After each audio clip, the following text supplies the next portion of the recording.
ছোটোবেলা থেকেই আমি গাছ লাগাতে ভীষণ ভালোবাসি। তবে ফলের গাছের ওপরে খুব একটা টান নেই। আমার বেশি টান হচ্ছে ফুল গাছের ওপর। ফুল গাছ লাগাতে আমি ভীষণ ভালোবাসি। তবে একটাই জিনিস, গাছে ফুল হবে সেটা দেখতে ভালো লাগে। কিন্তু ফুল ছিঁড়তে আমার ভীষণ কষ্ট হয়। যখন দেখি যে ফুলটা নষ্ট হয়ে যাচ্ছে তখন গাছের থেকে ফুলটা তুলি। তার আগে ফুলটা ছিঁড়তে আমার গাছের থেকে একদমই ভালো লাগে না। তো শীতকালে আমার ছাদ বাগানে যে সমস্ত ফুলগুলো হয়েছে, তো সেইগুলোই আমি তোমাদেরকে একটু একটু করে ভিডিও ক্লিপস নিয়ে রেখেছিলাম শেয়ার করব বলে। কসমস গাছটা কিনেছিলাম বাড়ির থেকেই।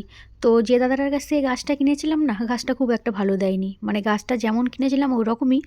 পরে 4-5টা মতো কড়ি হয়েছিল, ফুল হয়েছে। আমি ভেবেছিলাম এই কসমস গাছটাই হয়তো সাদা কালার কসমস ফুল হবে, কিন্তু না, ওটাও একটা হালকা বেগুনি বেগুনি কালার এসেছে। তাছাড়াও কিন্তু আমার ছাদ বাগানে আরও অনেক ফুল গাছ রয়েছে। তো দেখো এখানে জবা ফুলের কালারটা দেখেছো কত সুন্দর, ভীষণ মিষ্টি এই জবা ফুলের রঙটা। আমার ছাদ বাগানে বেশ অনেক রকমেরই জবা ফুল গাছ রয়েছে। এবার এখন তো শীতকাল, তো শীতকালে না সব রকম জবাগুলো ফুটতে চায় না। তো যখন যখন যে গাছে ফুল ফুটেছে তো ভিডিও ক্লিপসগুলো নিয়ে রেখেছিলাম। আর এই হলুদ রঙের গোলাপ গাছটা দেখো, এই গাছটা কিন্তু আমাকে দাদা এনে দিয়েছিল। আর এই কালারটাও খুব সুন্দর। এই ফুল গাছটা দাদা এনে দিয়েছে, পুরো পেঁয়াজ মতো একটা এনে দিয়েছিল, সেটাকে লাগিয়ে দিয়েছিলাম। তারপরে কিন্তু কলা গাছের মতো পাতা বেরিয়েছে আর তারপরে ফুল।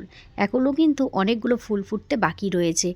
তো এই ফুলের গাছটার নাম না আমি ভুলে যাই। তো তোমরা আমাকে একটু কমেন্ট করে জানিও এই ফুল গাছটার নাম কি। ওপরের দিকে কিন্তু এখনও বেশ অনেকগুলো কড়ি রয়েছে।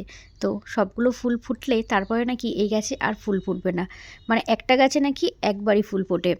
একটু আগেই দেখেছো গ্যাদা গাছ, তো ওইগুলো ছিল হচ্ছে ইলকা গ্যাদা। আর এখানেও দেখো আর এক রকম গ্যাদা আছে। এই ফুলগুলো অনেক ফুটেছে। আর শীতের শেষে একদম ডালিয়া ফুলটা এসে আমার মনটা জয় করে নিয়েছে। ভেবেছিলাম হয়তো আর গাছটায় ফুল হবে না, কিন্তু একদম শীতের শেষ প্রান্তে এসে ডালিয়া ফুল ফুটেছে। রঙটা ভীষণ